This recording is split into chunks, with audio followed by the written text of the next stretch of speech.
मैथिली गीतमाला के मंच से हम नीलम झा सबके राखी पाबनि के बहुत बहुत शुभकामना दैत छी।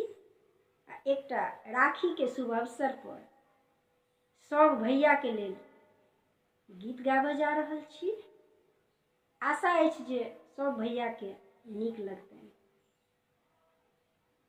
राखी पाबनि आयल सुनू यौ भैया, राखी पाबनि आयल सुनू यौ भैया, अहाँ जल्दी बतबियौ आयब कहिया, अहाँ जल्दी बतबियौ आयब कहिया, राखी पाबनि आयल सुनू यौ भैया।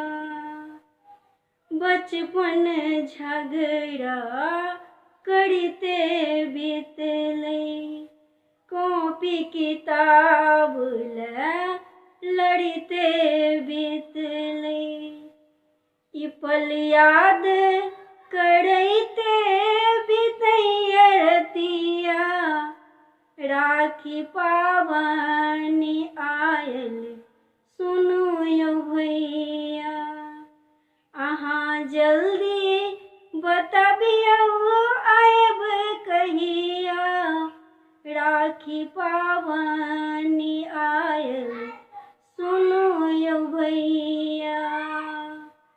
रंग बिरंगक राखी बनबैत छी, स्नेह आशीष दऽ भैया लिखैत छी, एक दिन पहिले आबि जइयौ करब बतिया, एक दिन पहिले आबि जइयौ करब बतिया, राखी पाबनि आयल सुनू यौ भैया, अहाँ जल्दी बतबियौ आयब कहिया, राखी पाबनि आयल सुनू यौ भैया।